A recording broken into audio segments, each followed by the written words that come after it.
is why men most men always get looked upon like they're not a hoe. Why is it different for women than it is for men? Because men and women are different. Because it's easy for us to get sex. The world doesn't like think highly of you if you do what's easy.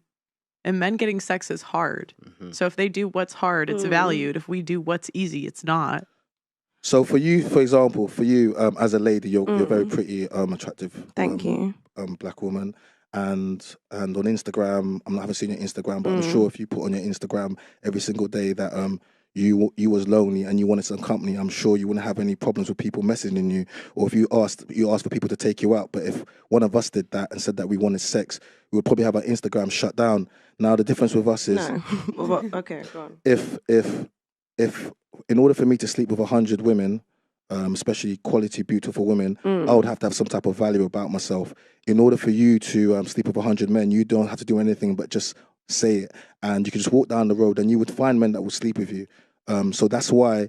Well, what about men that lie? What about men? Okay, for example, I'm a pretty girl. If I do say I'm lonely on my Instagram and somebody does come or approach me in a way where like they're coming across as they're good and then they've lied to me or made me feel like they were going to do something good in my life and then they turned out that it wasn't that, or I ended up giving myself to somebody and now they're like, yeah, I don't want to do you anymore. So now that's added on a number to the previous guys that I've done before and it comes across that I'm a hoe when realistically that wasn't the situation. Yeah, but it's like, how many times are you going to get bamboozled? But like, I think most guys like, because okay, say like if I'm a hoe, two, they're like, all right, but like when you're like 20, 30, but what if I'm a hopeless by all of them? What if I'm a hopeless romantic? No, you make bad decisions. So why does it necessarily have to be bad? Because you've slept with 10 or how many people and nothing's come of it. So for me as a man, all those 10 previous men you slept with, they don't add anything to me. They're just men that have used you and now left you for me. So what you'd been better of you doing is vetting those guys better. Your job as a woman is to vet the bullshit. That is not our job. You need to mitigate these men that come into your life and say, right, which one is he serious, is he not serious? If you give up the goods every single time a guy takes your number or takes you out for something to eat, that's up to you. Because what about the ones that lie though? No, but this is also up to you because you have to differentiate between the men that lie and the men which don't lie. If you cannot separate the good men from the bad men, whose fault is that? That's not. Do you understand what I'm trying to say? Sometimes it's kind of hard to tell. We're not gonna like sit here and be like, I think that's bullshit. Come on, that's bullshit. You know, as a girl, you know deep down, you're just trying to sell. You just want to change them. I hear you. You know deep down which guys in a room you walk into. You know which ones are getting laid. You know which ones aren't. But they love it anyway. But the thing is, like, we want the guys that get laid. We don't want the guys that no one else wants. Not necessarily. What if I'm not trying to get laid? What if it's a thing where I'm literally trying to know you as a person? Do you want to date someone that no one else wants to date? No.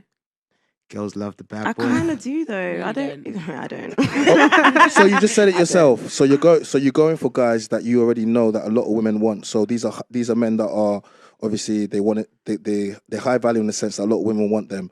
Whenever you go for these types of men, you have to understand you are just one. You can potentially be one of many, and you don't mind being one of many. There's probably some guys across the years that have always probably tried to holler at you, tried to take you out, and you haven't given any time to these guys. These ordinary. And I don't know, but it's fine. But what I'm trying to say, all of these guys have watched you deal with all of these guys one by one, and it never amounts to nothing. At some point, you need to say to yourself, maybe I'm going for the wrong types of guy. Maybe this guy is not right for me. Maybe I need to stop going for what I like, and maybe I need to start going for what makes sense. But this is the thing with females, I think. I feel like they don't get to that stage until they're maybe more mature. Like, I feel like... they're running out of time. You'll never run out of time. And the guys they want don't want them. That's what happens. Yeah, it's like... when their options start narrowing, that's when they start being a bit more pragmatic about what guy makes sense. Yep. Until then, they don't. Facts. Well, it's like you have till what, 35 for geriatric pregnancy? So it's like, and unless you have $20,000 to put down and maybe get a kid out of it, maybe, like, you at like 30, I feel like people start getting desperate. I feel like when females get to the age of 30, that's when they start looking at the guys around them and they'll be like, do you know what?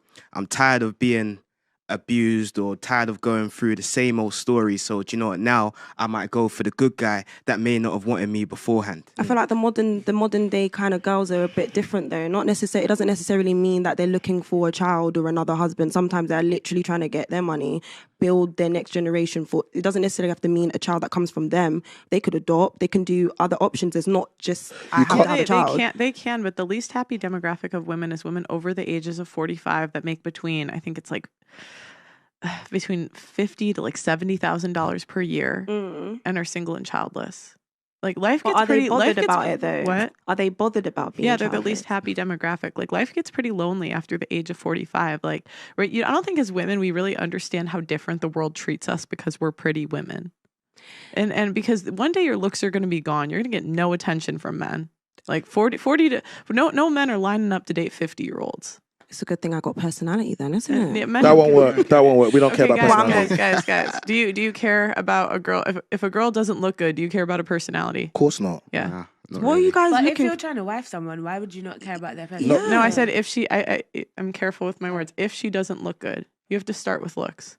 Not necessarily. Yeah, For women, yeah. you're looking at it from a female point of view. For the men, it starts with looks. It starts with sex. So you have to understand something. Before you try to speak, you have to understand and accept what we're saying to you. It starts with looks. It does. But why? Initial attraction. It does, because before I even come and get your number or even want to speak to you, I've assessed the way you look. So if I didn't like the way you look, why would I come and speak to you? In order for me to know your personality, that would involve us having to work together or be in a scenario where we can speak enough for me to know your personality. If a guy comes up to you out of the blue and tries to speak to you, are you going to be, oh my God, he's got such a handsome personality? You don't know his personality. All you know is the guy that's approaching you, and whether or not you want to accept his approach or not, listen to him or just give him air. So so your first attraction is based upon, in that aspect, in a nightclub or outside setting, based upon attraction, because you don't know what the person's personality is. And for females, I feel like a guy has to give a certain image before you even take him into consideration. You pressed?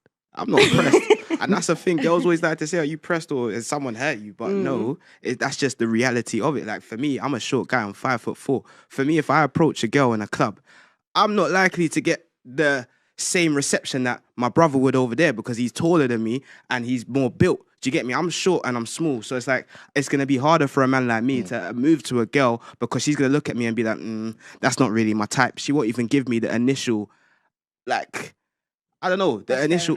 But you see, my brother, yeah, you see that type of, that blatant look, you just assessed yourself when you said, right, these are my strengths, this is whatever. Men, we have no problem in doing that. Do you understand? We can look at another guy and say, right, this guy, this is in comparison to me or whatever. His strengths are my weaknesses or my strengths and his weaknesses, right? Women will look at themselves and they won't do that same assessment. And it's that little bit of, you have to have humility and humbleness and you'll get better results. But us men, we can do that. I feel like women can too. Every woman that says they're 10. No. Huh? When you ask a woman, what am I? I'm a 10. Not every I feel like there's a little animosity against women here. Okay, sorry, Pearl, can I just say something? Go ahead. Okay, so before, I want to tell you a little bit about me. I have 3 sisters. They all married, all with child. My mum and dad are together. They've been together for over 40 years. I come from an African traditional upbringing. My dad is the chief of all chiefs. He was a diplomat, very educated man. I have 3 nieces that I all directly look after. When it comes to women, I'm a protector. I'm a lover of my women. So we take it quite insulting when a woman says, "Oh, we feel as if that you're any type of hate towards women," because having a criticism or but what I'm trying to, any type of animosity or anything, that's not what we're here for. What we're here for is to show how much love we have for women. In actual fact, we need to have these conversations. So I take it quite personally when people try to create that image or perpetuate that image, because if you don't know, I'm actually a very much supporter of women and we protect our women over here. So I just had to just say that. Did you know that women find 80% of men as unattractive? I didn't know that. So have you ever heard the girl say like medium ugly? Like, oh, I gave him a chance. He was medium ugly. I say cute ugly. Yeah. It's like, no, sis, that was just your level.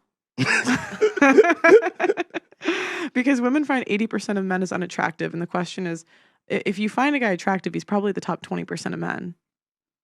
Are you top 20% of women? And that's what we have nowadays. And you can get this data from dating apps because women only swipe right between 5 and like 20% of the time. And if you ask 100% of women what they want in a man, they list 20% of men. And That's where you have eternal like side chicks, basically.